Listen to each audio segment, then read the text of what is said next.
From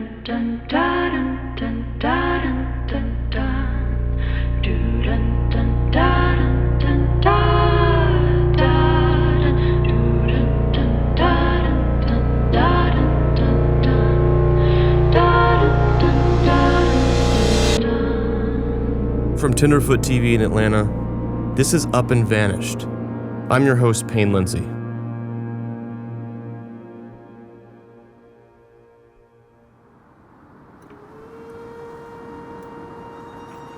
There's so many places out here and so many back roads, and there's holes in the ground, cracks that you can't even see the bottom, where you could drop somebody's body in there. You could hide a body across this creek and nobody'd find it. That's the wind blew, right? My crow name is White Buffalo, Bisheche, White Buffalo.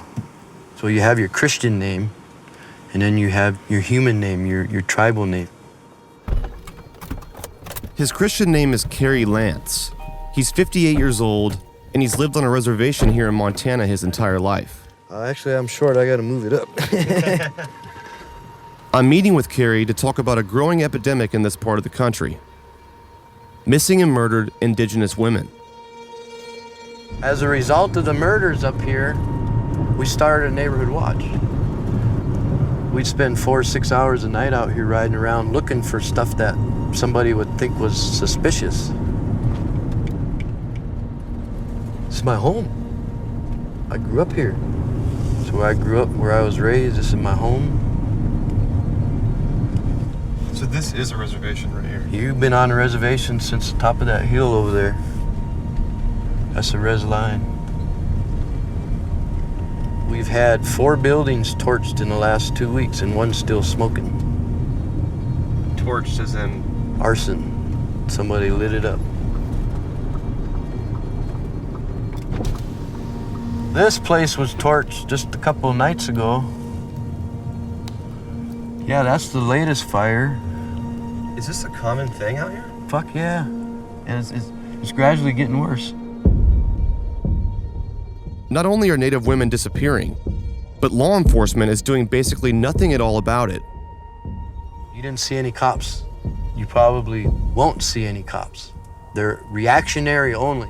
So right now we don't have enough law enforcement to where they can proactively patrol and try to deter the activity and the behavior that leads up to somebody going missing. I'm not an expert in this shit. You know, it's just when somebody's family says, hey, Kerry, we want to go look around at this area. I'll see if I can get some gas money and we'll go do it. And we go do it because nobody's doing it. We're looking for not just one person. We might find somebody else's remains out here. I want to see the rule of law and everybody treated fairly and held accountable.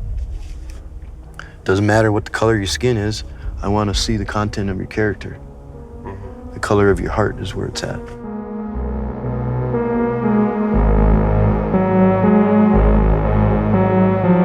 Ashley Loring, who also goes by Ashley Heavy Runner, was last seen in Browning in June. The Bureau of Indian Affairs is now offering a $5,000 reward for information into Ashley's disappearance. The Blackfeet Tribal Business Council is also offering a $5,000 reward. All we need is Ashley to come back and to let her rest somewhere. I had to make it in my head it was not my sister, and that I was searching for a girl named Ashley. Train it in my head that I'm helping this girl named Ashley. Because every time that I knew it was my baby sister, I could not move. If Ashley is meant to be found, then there ain't anything in the world that's ever going to stop that. It will happen. The real justice is just finding her.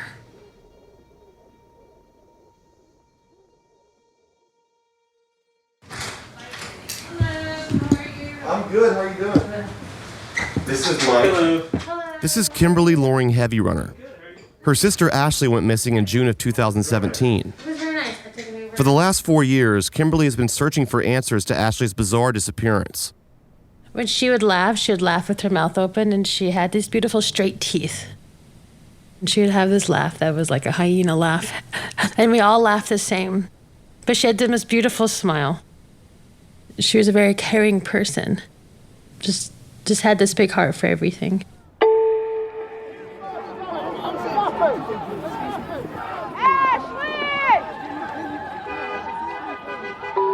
This is one of the many marches Kimberly has held for Ashley since she went missing in June of 2017.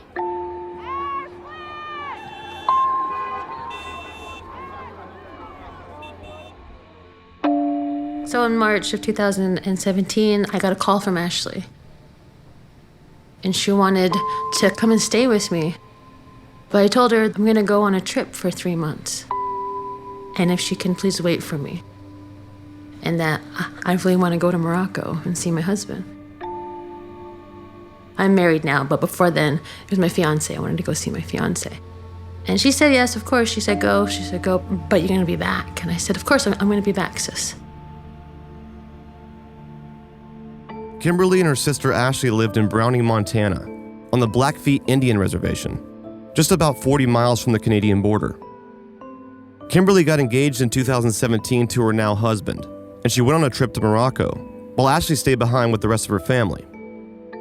They kept in touch throughout the whole time, phone calls, texts, Facebook Messenger, and nothing at all seemed out of the ordinary. After around 3 months, Kimberly came back to Browning. I landed on June 8th at 10:25 p.m., and she never called. She didn't call. And then the next day, I saw on my phone, it said, last active 18 hours ago. I don't know what happened to her, but she waited until I got here. And then when I got back, there was no phone call, there was no text, and we couldn't find her. Ashley had been in touch with Kimberly up until hours before she landed back home in Montana. But when she got there, Ashley was simply gone. No read messages on Facebook, phone straight to voicemail, no trace whatsoever.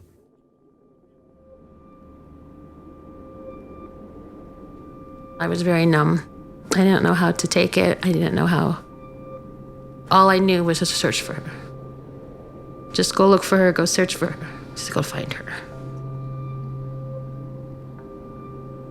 Everywhere I went, I seen Ashley. She was everywhere to me. Any girl that would walk by, it was Ashley. And to me, it literally looked like her. I would look at somebody and it would just be Ashley. And then when I would stop and look again, that girl wouldn't even look like her. I seen her everywhere. It's been over 4 years now, and no one has seen or heard from Ashley Loring Heavy Runner.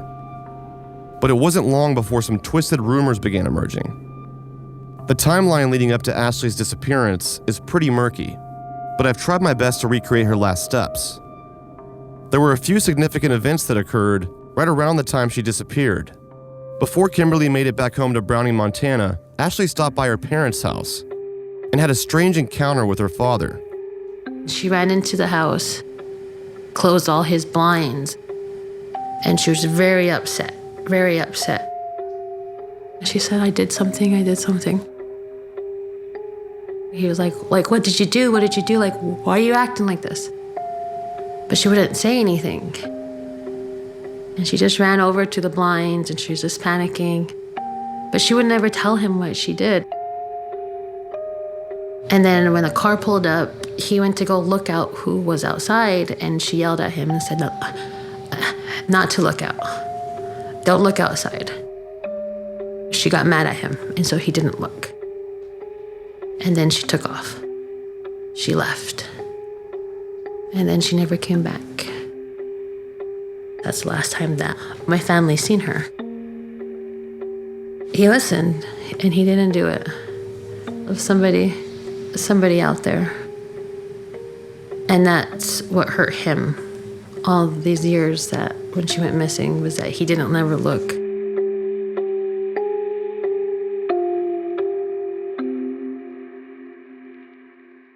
From there, the events become a little more convoluted. We were told that she went to a friend's and that she might have lost her cell phone. We went searching for her up in the mountains alongside the road. But then it was a week later and we still weren't able to find her. And that's when all these really awful stories all popped up. There were several eyewitness accounts of people who allegedly saw Ashley after she left her dad's house that night. We were told that she was at this house and there was this video on Facebook. It was a party. She was sitting at a party. She was sitting there on a couch, and that was the last thing that they seen her. Do you know who had posted that video? Yeah, his name was Mario. He posted it. It's gone. Where did it go? They took it off Why did you delete it? because everybody, just all over Facebook at that time, everybody was like asking about Ashley was at, and all the stories said that we saw her at the party on June 5th. It became significant because it was the last time that anybody was able to see Ashley. Let's break this down. Ashley has this unusual encounter with her dad late at night. She seems paranoid, fearful of someone or something. And then a car pulls up and Ashley runs outside and leaves. But she was seen somewhere else after that, at a house party in town on June 5th, 2017. There were several eyewitness accounts of her being there, but more importantly, a Facebook video that actually puts her there. Then Kimberly talked to Ashley on Facebook the next day, after the party. She talked to me on June 6th. June 6, 2017 at 12:31 p.m. The last message I sent to Ashley was that I asked her if she was home and she replied with no. If she needed any help, she would have told me right away. Because in the message I asked her if she was okay and she said always. Kimberly showed me these Facebook messages. On June 5th, 2017, Kimberly messaged Ashley and asked, "Are you okay?" Ashley said, "Always. What about you?" Kimberly, "Just packing." Ashley, "When are you going to be home?" Kimberly, "Tomorrow night at 10. Are you home?" Ashley, "No." I don't know where she was at the time. I don't know where she was at. I believe wherever she was held a key. So the first key is clearly where she went after her encounter with her father that night and after that party. Where was Ashley when she was messaging Kimberly that morning? From there, the trail gets pretty cold. It took law enforcement weeks to even consider Ashley an actual missing person. They missed crucial time for a proper investigation. But in Indian country, this is par for the course. A complex issue that's plagued this community now for generations.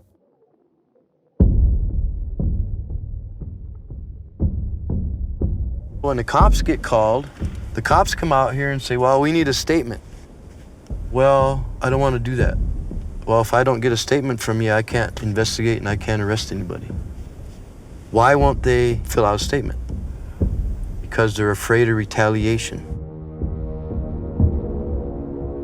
It's sad because back in the day, it wasn't like that.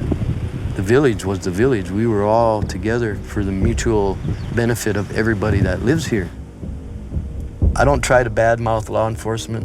I support law enforcement, all law enforcement. But if you don't like your job, you should find a different job, you know? When shit happens out here, they don't put any effort into solving it and holding anybody accountable. I don't know if it's because of nepotism. You know, a lot of times people appear before a tribal judge and the judge will be related to them. And if that judge puts their ass in jail and does what needs to be done, then the criminal's family turns on that person. And that's the way it is out here. It's a cat chasing its tail round and round and round. We're not getting anywhere. When they try to utilize tribal courts to hold people accountable, it's not working because of the nepotism, favoritism, and they're not teaching the lessons that need to be learned. Until the community decides that, well, I'm willing to give the cops a statement and go testify in court if needed, it's not going to stop. It's not going to change. And it's been like that for years out here, round and round and round and round.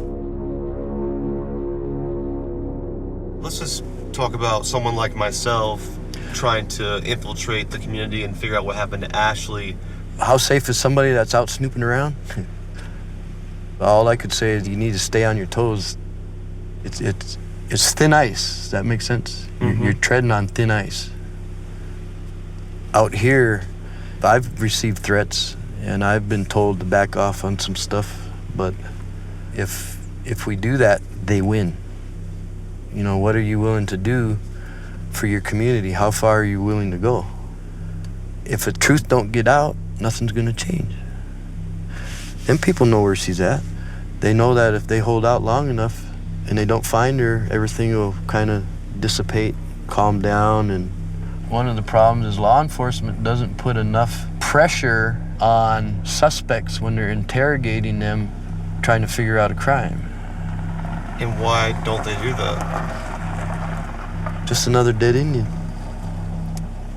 That's why. Just another dead Indian. It's one less pain in the ass. I feel that's how they look at it. There's not a fucking thing you can do about it. Nothing. Absolutely nothing. It's clusterfuck.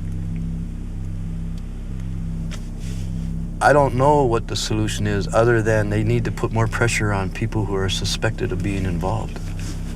So with Ashley and them, they got to put more pressure on the people that they think are involved.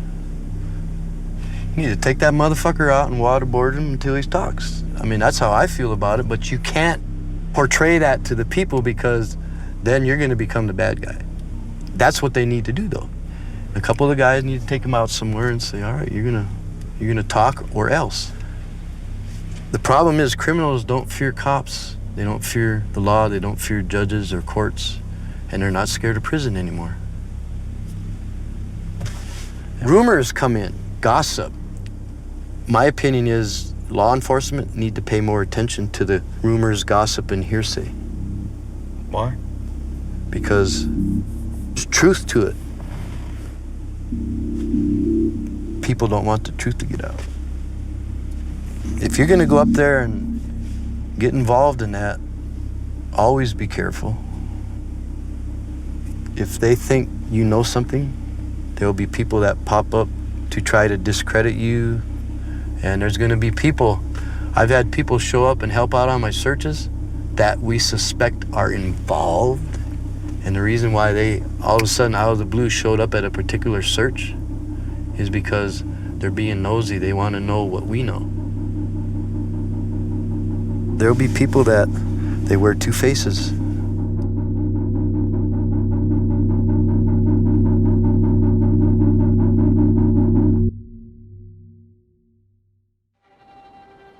Indigenous women are murdered 10 times more often than all other ethnicities. Murder is the third leading cause of death for Indigenous women. More than 4 out of 5 women have experienced violence. More than half have experienced sexual violence. What the hell is going on here? The statistics are horrifying. Not only that, but these numbers have only even existed for a few years now, meaning before that, no one was even collecting this information at all. Part of the problem is that these stories have been largely suppressed from the spotlight. Ashley's story, it's not unique. It's the same story as so many other people that we've met. The same thing happened to them. Their loved one went missing. They're searching. They had no help from the law enforcement. But people like Desi Lone Bear Rodriguez are working tirelessly to bring these statistics to light, addressing this issue head on and fighting for justice. I'm the one that tells these kids, stay away from that uncle, stay away from that auntie, stay away from that grandpa. I'm the one that they say, oh, Desi's a crazy bitch.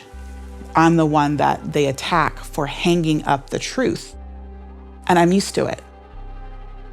As a Native woman herself and a professor at UCLA, she's co-founded the U.S. Indigenous Data Sovereignty Network, which ensures that this horrific data is not lost, and that it's used to help solve this problem instead. Desi is arguably one of the most powerful voices behind the missing and murdered Indigenous women's movement, MMIW. Secrets run deep. Secrets run so deep. Secrets run generations. We're very good at keeping secrets. You grow up knowing who are the secret keepers. You grow up knowing who are the secret breakers. I'm a secret breaker. I always have been. I talk. It roots from a place of shame. It roots from a place of hurt. It roots from a place of trauma, generations of it.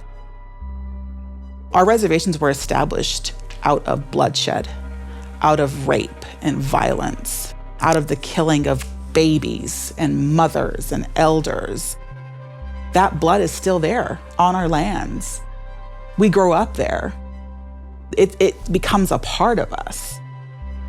It's rooted in the fact that we have generations of our people who were taken and sent to boarding schools and violently abused physically and sexually and traumatized, and then came back home into their communities and did what was done to them, learned behaviors. How do you reconcile, right, the abuse and the trauma and the violence that previous generations endured? I don't really think you can reconcile it. You have to heal from it. And that healing has not happened. And so that's where that silence, that's where that secret keeping comes from. It's so deep. And we pass it on generation to generation. At what point do we break it? I grew up with a Cheyenne mom telling me, Desi, whatever you do not drive anywhere by yourself off the reservation. Wear a baseball hat, put your hair up, don't wear earrings, don't look like an Indian woman driving around in Montana by yourself. We're a target. Targets for the police, targets for just passersby, the thousands of truckers that drive through rural America every day. There's a lot of violence. Our women are the easiest victims of it all. It's like, why are we here? Why are we here on this earth? Why was I born a Cheyenne woman, if not to figure out how to protect the next generation of Cheyenne kids? It's a crisis that has only just come to the forefront for the mainstream. The rest of the world, the non-Indigenous world, for those of us who are Indigenous peoples, for those of us who especially are Indigenous women, this is nothing new. It's important to know that as an Indigenous woman living in such a place that we have never been safe. We are a people still in the middle of trauma, still in the middle of violence, still trying to figure out, how do we just survive?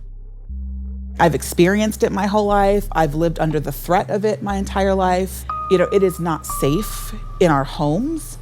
It is not safe for these young kids. The rates of sexual violence, physical abuse, all of it is so high. I have a 4-year-old.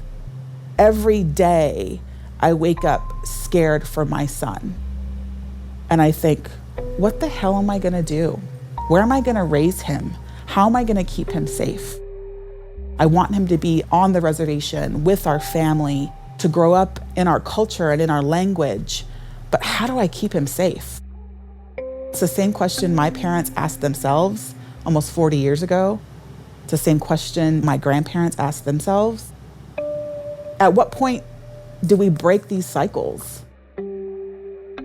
Sex trafficking is a huge, huge crisis in Montana, particularly because we have Interstate 90 that runs through the state that connects east and west. Ashley was over on the western side of Montana. We know that there is a sex trafficking ring that's taking young girls, Native women, over to Seattle. We also know that there is a significant amount of violence in our communities. It wouldn't surprise me if Ashley was hanging out with some folks, was at a party, was out in the woods, in the hills somewhere. That happens all the time. We party in the woods. We party in the woods in 20 below zero weather. But violence, you're never, ever far away from violence. That's something that is always a threat and always a risk. It wouldn't surprise me if she was murdered by one of her friends, one of her relatives, one of the community, and people have just been silent about it. It is not at all a shocker to me to think that there are people in Ashley's community who are keeping that secret. And it is likely a much larger group than one could even ever imagine.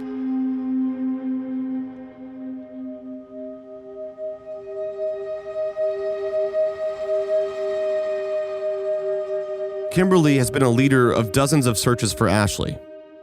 She's held vigils, organized marches, and plastered missing person signs all over Browning. In the years following her disappearance, Ashley has never once for a moment left her mind. Our dreams are very powerful. And there's some dreams that you can tell that are real and mean something. There was one dream that when I woke up, I literally felt her. It was this dream. I was up in the mountains. I seen Ashley, and she was so excited to see me. And she was just like, hey, can you guys look at, this is my sister right here, this is my sister. And she's very proud, and she had like her arm around me. She brought me up to the mountains, and there was this lake, and the water was just calm. This beautiful sky, which I'd never seen before. And it was so clear, and I felt like I was literally there with her. And when we walked away, it just turned dark, and we can see stars. And there was a shooting star, and she told me to make a wish. And I wished that she would come home. She looked at me and she said, that's a beautiful wish, sis. She's like, that is a beautiful wish. It's going to come true. It's going to come true. And then I woke up. And when I woke up, I could feel her. I could literally like smell her. It was so real to me, that dream. I've never had a real dream like that. And to remember every detail, I believe it was Ashley. And she wanted me to look at that lake for a reason. It's time to find her. If we are meant to find her, then there ain't anybody able to stop that.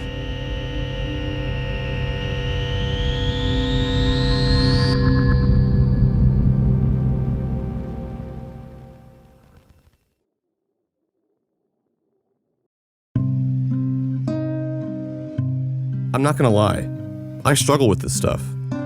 Am I the person that should be going and knocking on doors to figure out what happened to a missing person? No, I honestly don't think that I am. Even though I've been making true crime podcasts for a few years now, when it comes to investigating a cold case like Ashley's, I find myself living in a constant state of imposter syndrome. That destructive pattern of thinking where you doubt your own skills or accomplishments, out of fear of being exposed as a fraud. Over the years, through all my personal experiences with Up and Vanished, something changed in me.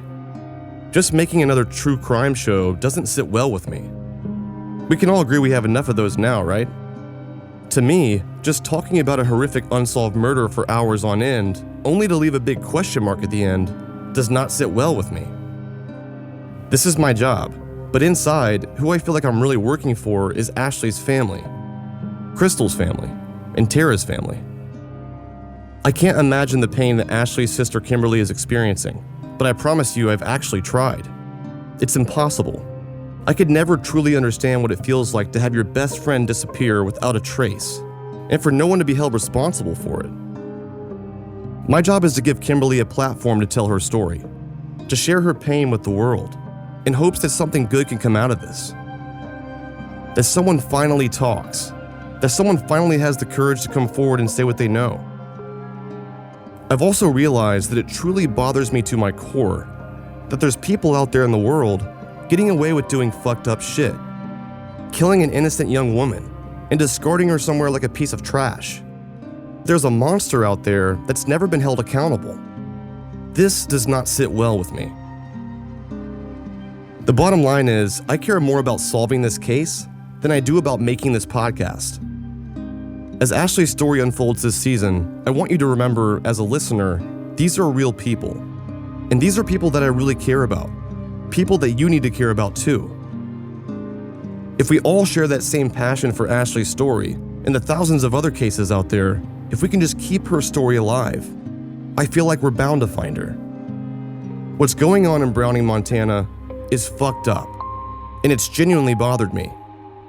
And the treatment of Native American people in our country is also completely deplorable.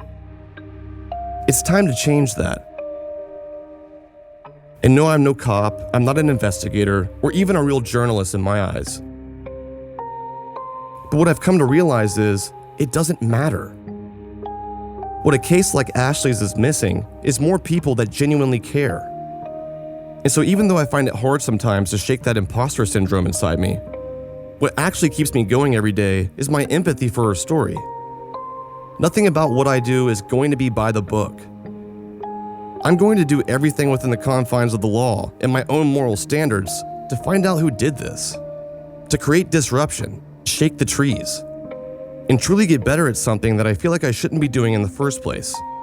And one thing I've learned, though, is that you have to believe you can make a difference, as corny as that sounds, that this can create that magic scenario that forces the truth to come to the surface.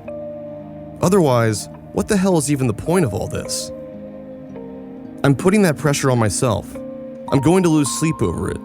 I'm going to befriend people who've experienced earth-shattering trauma. And I'm also going to befriend people who might have killed somebody. This season of Up and Vanished, you're going to get everything I've got. Ashley's family is going to get everything I've got. And I don't care what it takes. I'm going to find out what happened to Ashley Loring Heavy Runner.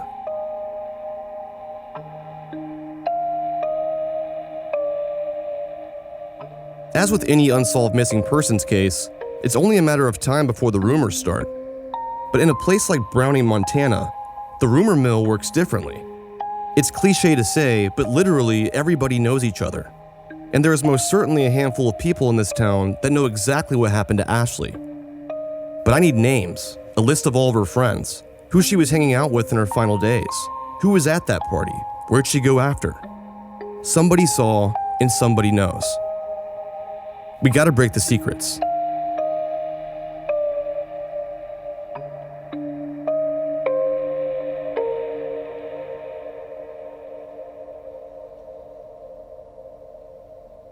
During my first interview with Ashley's sister Kimberly, she told me a story that sent me chasing a lead. To my knowledge, law enforcement has never explored.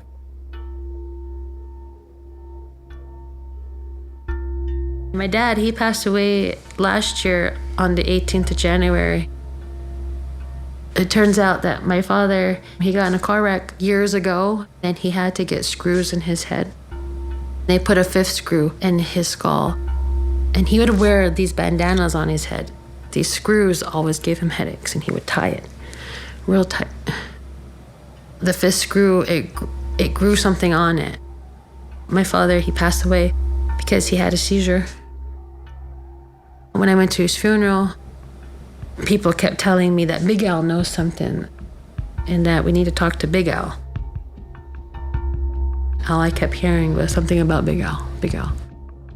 That was the last tip that I kept getting.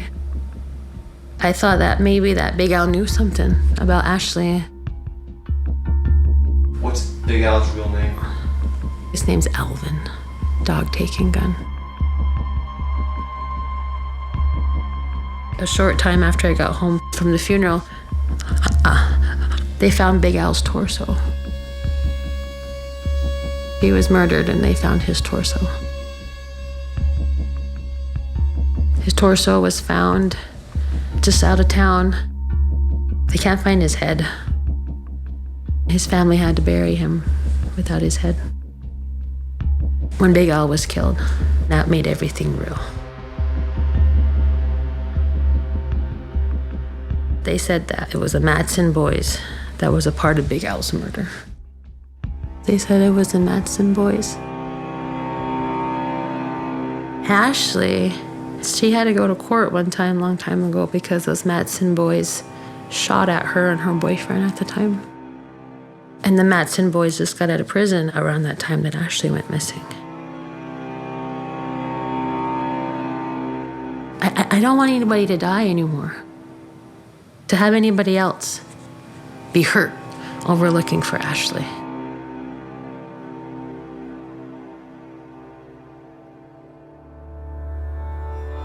I grabbed my torch, I started up a fire. You really don't think that we're gonna survive, yeah.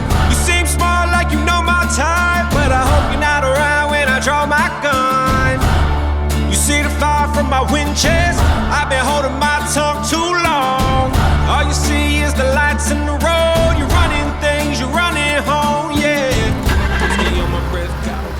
starting route to Browning, Montana.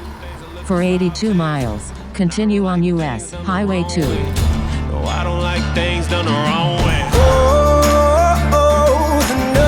Start a ride in the middle of the night.